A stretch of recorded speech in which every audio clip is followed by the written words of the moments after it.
आज हम बात करने वाले हैं एक ऐसे संत के बारे में जिनकी अटूट आस्था और भक्ति आज के जमाने में भी लाखों लोगों के लिए एक मिसाल है। चलिए श्री प्रेमानंद गोविंद शरण जी महाराज की इस अविश्वसनीय यात्रा को थोड़ा और करीब से समझते हैं, जो हमें विश्वास के असली मतलब को सिखाती है। चलिए उनकी कहानी की शुरुआत इसी जबरदस्त विचार से करते हैं। सच कहें तो ये एक लाइन ही महाराज जी की पूरी जिंदगी का सार है, और यही वो रोशनी है जिसकी तलाश में उन्होंने अपना सब कुछ पीछे छोड़ दिया। तो ये कहानी शुरू कहाँ से होती है? एक बिल्कुल साधारण से परिवार से, जहां एक ऐसे बच्चे ने जन्म लिया जिसका मन बचपन से ही दुनियादारी में नहीं कहीं और लगा हुआ था। ये था उनके एक दिव्य बालक से संत बनने के सफर का सबसे पहला कदम। उनका जन्म का नाम था अनिरुद्ध कुमार पांडे। साल था 1969 और जगह थी उत्तर प्रदेश में कानपुर के पास एक छोटा सा गांव। एक साधारण ब्राह्मण परिवार में जन्मे इस बालक की किस्मत में कुछ बहुत बड़ा लिखा था। जी हां, यही बालक आगे चलकर दुनिया में श्री प्रेमानंद महाराज के नाम से जाने गए।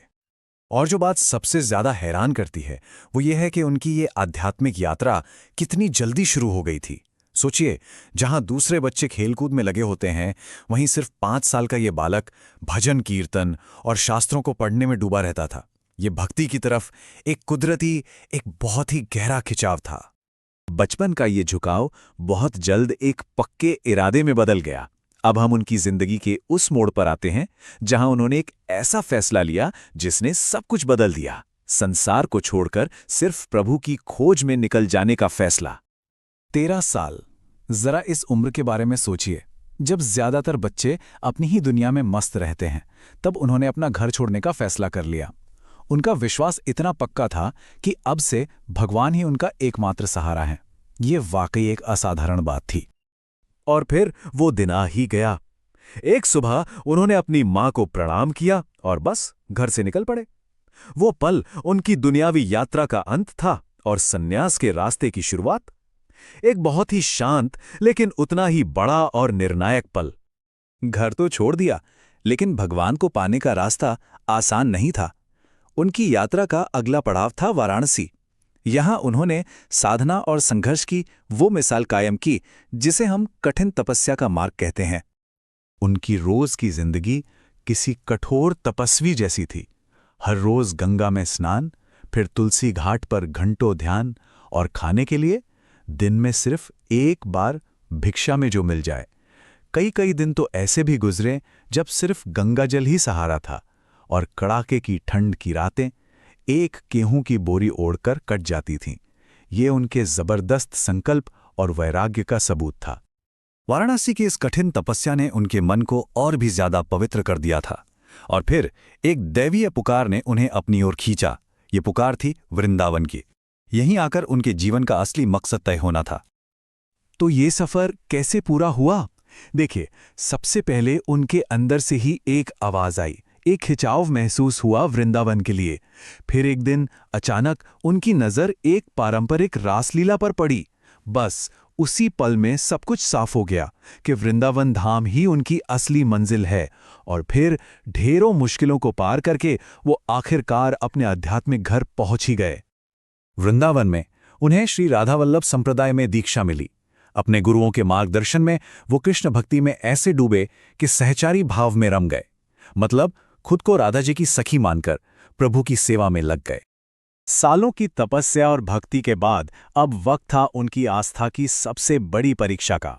ये वो हिस्सा है कहानी का जहां मुश्किलों के घने अंधेरे में उनकी अटूट आस्था की रोशनी सबसे ज्यादा तेज चमकी। सिर्फ 35 साल की उम्र में डॉक्टरों ने उन्हें बताया कि उनकी दोनों किडनियां खराब हो चुकी हैं और उनके पास जीने के लिए बस कुछ ही साल बचे हैं। जरा सोचिए, ये खबर किसी के लिए भी कितनी भयानक होगी। पर महाराज जी, उनका जवाब था, ये शरीर जितने दिन इसे चलना है चलेगा। वो जरा भी परेशान नहीं हुए, एकदम शांत रहे। और जब उनसे किडनी ट्रांसप्लांट के लिए कहा गया तो उन्होंने मना कर दिया। क्यों? उनका कारण इस एक वाक्य में छिपा है, मैं अपने सुख के लिए किसी और का कष्ट नहीं सह सकता। ये उनकी करुणा और आत्मसमर्पण की गहराई को दिखाता है। और ये कोई पुरानी बात नहीं है। आज भी लगातार शारीरिक दर्द में रहने के बावजूद वो मुस्कुराते रहते हैं और अपनी भक्ति में डूबे रहते हैं। इससे पता चलता है कि उनकी आस्था शारीरिक तकलीफों से कहीं ज्यादा बड़ी है। तो आखिर उनके जीवन से हमें क्या सीख मिलती है? सच्ची साधना क्या है? ये सिर्फ पूजा पाठ करना नहीं है, बल्कि ईश्वर के आगे पूरी तरह से सरेंडर कर देना है और उन पर अटूट विश्वास रखना है। महाराज जी का पूरा जीवन इसी बात का एक जीता जागता सबूत है। उनकी पूरी जिंदगी का सार यही है। उनका जीवन हमें सिखाता है कि मुश्किलें चाहे कितनी भी बड़ी क्यों ना हो, अगर भगवान पर पूरा भरोसा है तो जिंदगी रोशन हो ही जाती है। ये उम्मीद और हिम्मत का एक बहुत बड़ा संदेश है। और ये सब हमें एक बहुत ही गहरे सवाल पर लाकर छोड़ देता है कि आखिर बड़ी से बड़ी मुश्किलों के सामने भी हमारा विश्वास इतना अटूट कैसे रह सकता है। ये एक ऐसा सवाल है जिस पर हम सभी को सोचना चाहिए। महाराज जी का जीवन हमें इसी सवाल पर सोचने के लिए एक प्रेरणा देता है। उनकी कहानी भक्ति और विश्वास की एक सच्ची मिसाल है। जय श्री राधे कृष्णा।